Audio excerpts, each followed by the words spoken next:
করতে পারেন না। এইরকম দেখায় আপনাদের খোঁজ নেন, প্রশাসনে বসে আছেন, খোঁজ নেন। আমার এই এখান থেকে বাইরে হতে পারবেন না। আমি যদি না বলি এখান থেকে বাইরে হতে পারবেন না স্যার, মাথায় রাখেন। শেখ হাসিনার সময় আপনারা যাদের কথা এখন চলতেছেন তারা কানে ধইরা খাটের নিচে থাকতো স্যার। আমি রুমিন ফারহানা, কোনো দল লাগে না আমার। প্রিয় বন্ধুরা, রুমিন ফারহানার এই কর্মকাণ্ডে নেটিজেনদের মন্তব্যগুলি আমরা পড়ে নিয়ে আসেন। রুমিন ফারহানার এরকম আচরণ মোটেও পছন্দ হয় নাই। আরিক ভাই লিখেছেন, ছোটবেলা থেকে ভূতের নাম শুনে এসেছি, আজ এই প্রথম ভূত দেখতে পেলাম।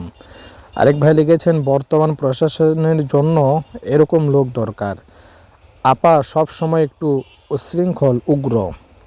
তারপরে লিখেছেন, নেত্রীর ভাষা এমন হলো, কর্মীর ভাষা কেমন হবে? আরেক ভাই লিখেছেন, অত্যন্ত আপত্তিকর আচরণ, একজন আইনজীবী হিসাবে বেমানান ও উদ্বেগপূর্ণ। আরেক ভাই লিখেছেন, রাজনীতি আর ক্ষমতার লোভ একটা সুস্থ মানুষকেও অসুস্থ করে দেয়। আরেক ভাই লিখেছেন, উনি তো দেখি তামিল সিনেমার ডায়লগ দিচ্ছেন।